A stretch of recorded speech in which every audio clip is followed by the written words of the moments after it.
everyone, hope you are good and be happy always. Once again, welcome to Shachi's Academy, and today we will discuss the second method of demand forecasting, that is sales force composite method or collective opinion method.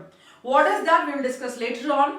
There are many queries coming from the students that ma'am, please post this video in Hindi. We understand better in Hindi. So for information, on our channel there are two playlists for managerial economics, that is one is in Hindi and one is for English. So people who want to watch videos in Hindi can go to the playlist of Hindi and they can just download the video, or they can watch the video in Hindi as well. Whenever we post our videos, we post them in both the languages, so don't worry about that. Now first of all, take the screenshot and then we shall start the topic. Okay, take it.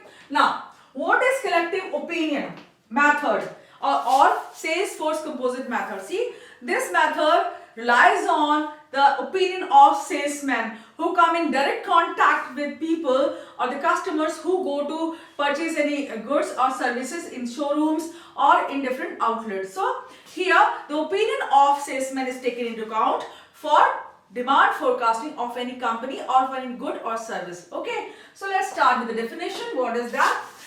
Here, collective opinion method is a demand forecasting technique in which sales force or agents forecast demand in their territories. You might have seen when you go to any showroom of any car or any hospital, etc. There are people who are at the front desk. In showrooms of cars, you might have seen people who are standing there and who guide you for sales, or who will tell you the features, the price of that car, the features of that car, and the history of that car, and what are the strong points of that car, mileage of that car, and they will address all the queries whichever you have regarding that particular car.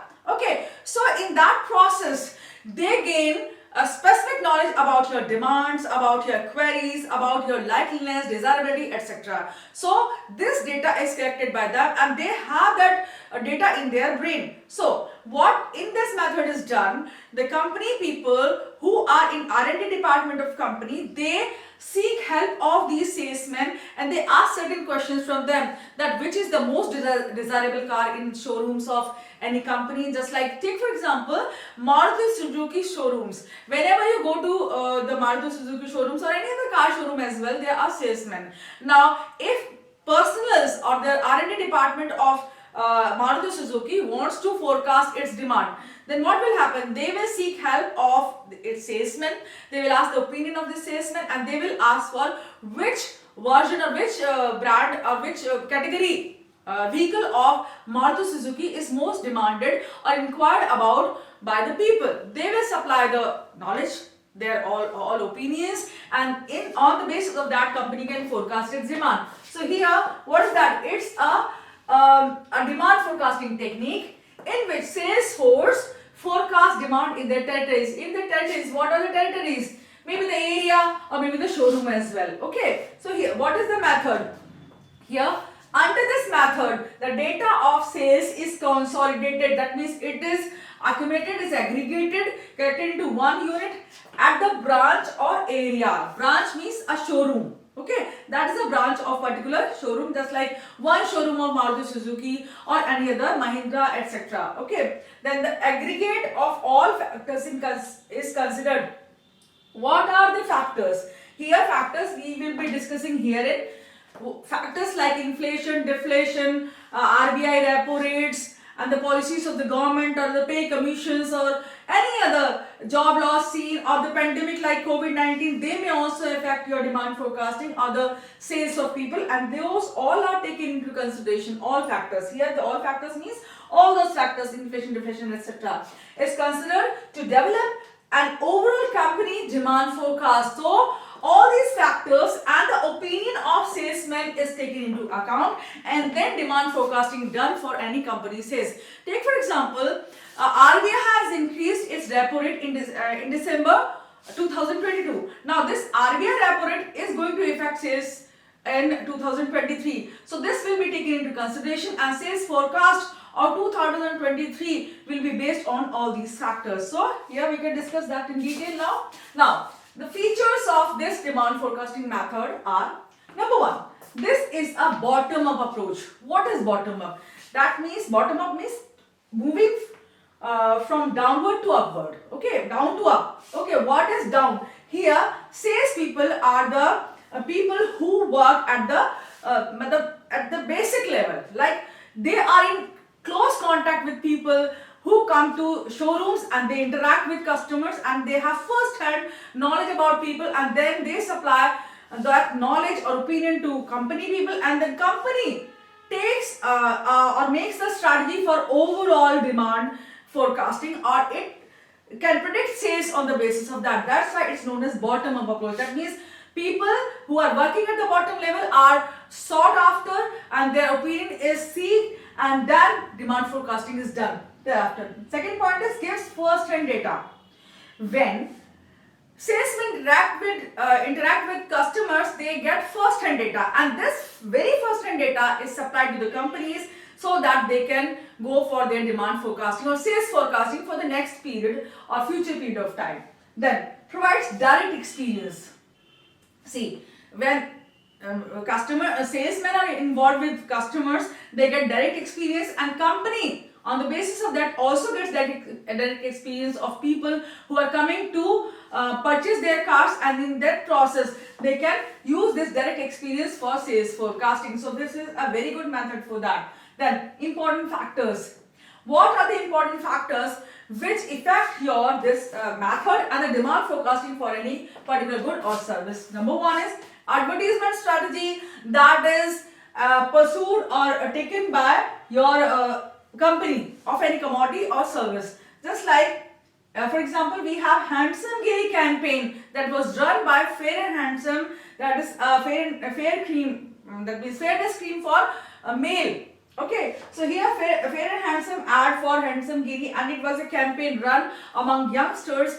People were interviewed in that process and they got the first-hand data regarding what people feel when they are fair and handsome, especially the males, what do they feel. Then there was a dark chocolate ad done by Aishwarya Rai. She is a world-class celebrity, she is an international celebrity, and what was the effect or the impact of her appearance in that ad? That was also studied. On the basis of that, on the advertisement strategy of the company, what was the increase in sales, that too was studied, and this supplied a very good information for demand forecasting for the company. Then we have level of competition. Here what is that?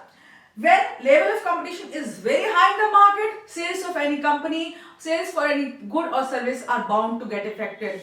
Here in 2023, many new soft drinks came into the market of cold beverages, soft beverages, and in that process the sales of Pepsi, Coca-Cola and all the soft beverages market went down, or sales went down. Why? Because many people are becoming health freak, they are becoming health conscious, they are drinking green tea, oolong tea, white tea, black tea, etc. They are going more and more, they are going for health drinks or the fruit juices, etc. So all these drinks are being replaced by all these kinds of drinks, and their sales got impacted. So this factor also, competition also plays a major role when your demand forecasting has to be done, and you need to take that into account. Then purchasing power of customers.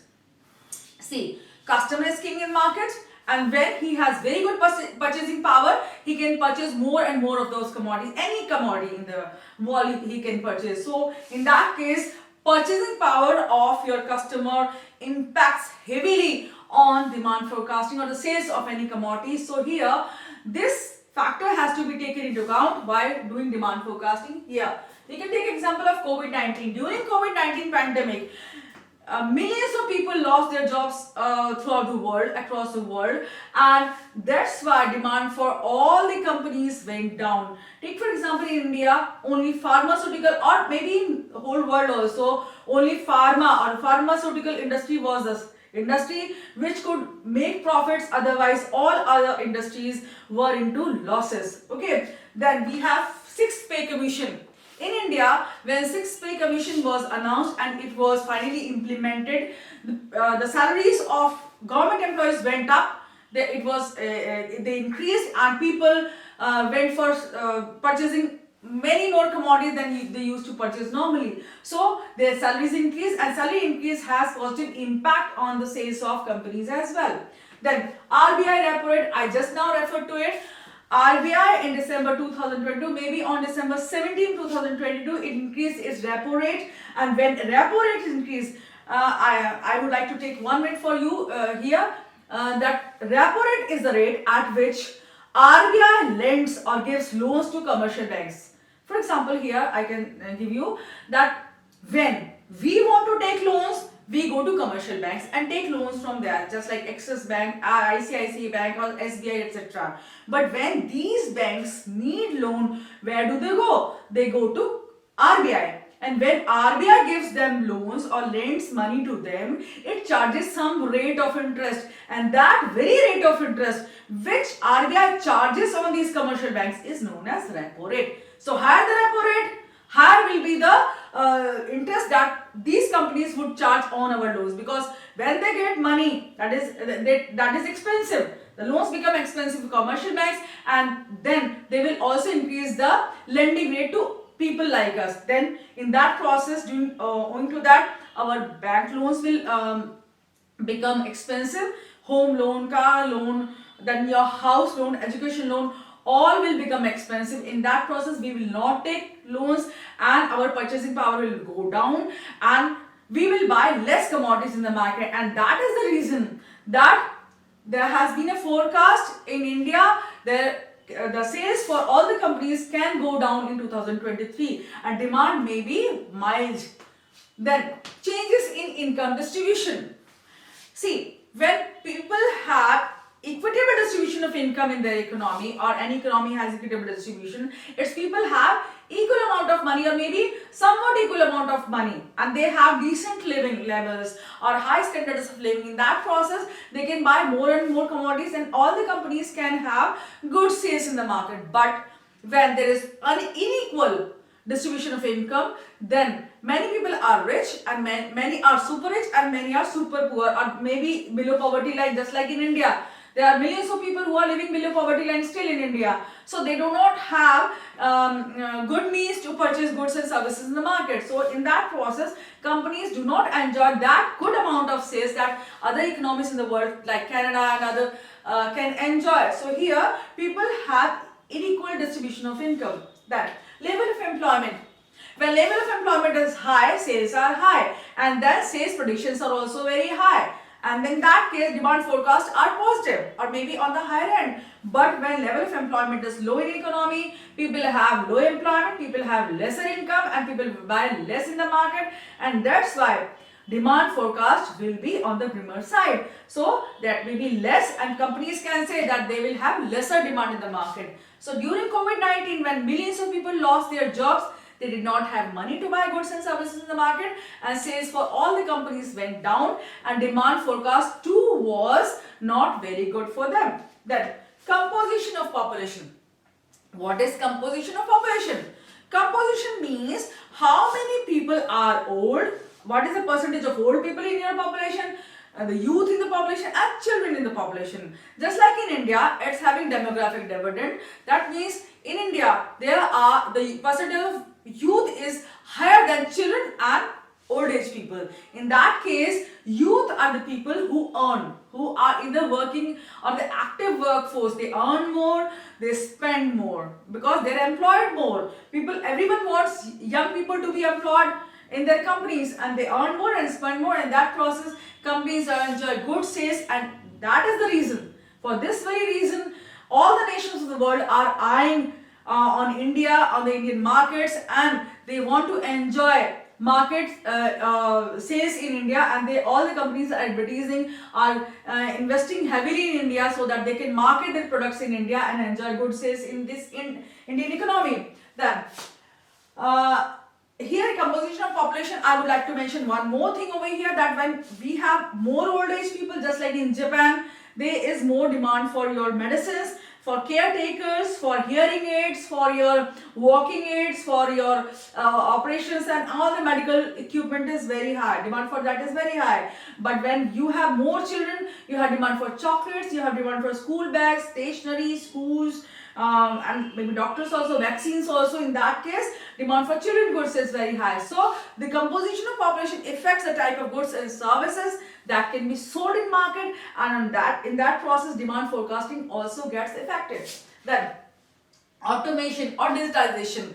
When there is high level of digitalization in economy, people can purchase goods and services online. Just is happening in India. Since digitalization has happened in India, digital communication has increased in India, people can buy any commodity across India without any hassle. So what is being happening here? Here people can purchase anything online, and in that process companies are enjoying good sales in India, and they are selling huge amount of goods and services in India. So automation or digitalization process also affects internet also affects your sales, and all these factors, those are mentioned here. These are all the factors which we mentioned in this method of demand forecasting. So these factors are the factors which are the root cause of increase and decrease in your sales, and this affects your company sales, and this is taken into cognizance when demand forecasting is being done. So now